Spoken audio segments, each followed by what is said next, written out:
ഒരു കുടുംബനാഥൻ്റെ ചുമതലയാണ് ക്ഷേത്രത്തിൽ 10 കാർ കുടുംബങ്ങൾക്ക്.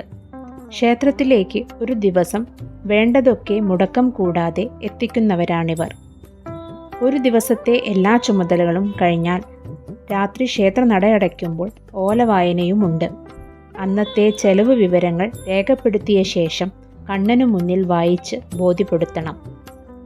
കരിമ്പനയുടെ തളിരില വാട്ടി അതിൽ എഴുത്താണി കൊണ്ടാണ് കണക്കെഴുത്ത്. അതിപ്പോഴും തുടരുന്നു.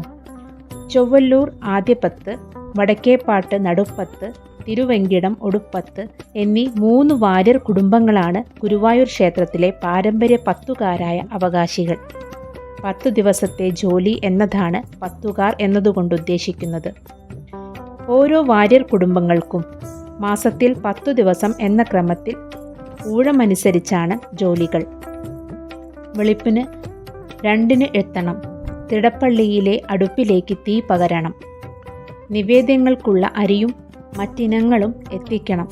കൂടാതെ വിളക്കുകൾ, പാത്രങ്ങൾ, പ്രസാദ ഊട്ടിനുള്ള പച്ചക്കറി, പലചരക്കു സാമഗ്രികൾ, ഇല തുടങ്ങി വിറകുവരെ സംഘടിപ്പിച്ചുകൊണ്ട് കൊടുക്കേണ്ട ഭാരിച്ച ഉത്തരവാദിത്തമുണ്ട്. ഒടുവിൽ രാത്രി തിടപ്പള്ളിയിലെ കനൽ കെടുത്തിയ ശേഷം ഓലവായനയും കഴിഞ്ഞ് മടങ്ങാൻ നേരം 10 കാർ ഉറക്കെ ചോദിക്കും, ഇനി ആരെങ്കിലും ഉണ്ടോ? നാലമ്പലത്തിനകത്തുനിന്ന് എല്ലാവരും പുറത്തു കടന്നോ എന്നുറപ്പാക്കാനുള്ള ചോദ്യമാണിത്. ഗുരുവായൂർ ഉത്സവത്തിൻ്റെ ആനയോട്ടത്തിൽ ജേതാവാകുന്ന ആനയെ നിറപറ വെച്ച് എതിരേൽക്കുന്നത് ചൊവ്വല്ലൂർ വാര്യത്തെ പ്രതിനിധികളാണ്. പള്ളിവേട്ടയുടെ പ്രദക്ഷിണം കഴിഞ്ഞ് നമസ്കാര മണ്ഡപത്തിലെ വെള്ളിക്കട്ടിലിൽ ക്ഷീണിതനായി ഉറങ്ങുന്ന ഗുരുവായൂരപ്പന് കാവലിരിക്കുന്നതിന് നേതൃത്വം തിരുവെങ്കിടം വാര്യർക്കും ആറാട്ടിൻ്റെ ഗ്രാമപ്രദക്ഷിണം കഴിഞ്ഞ് ഗുരുവായൂരപ്പനെ വടക്കേപ്പാട്ടുകാരും എതിരേൽക്കും.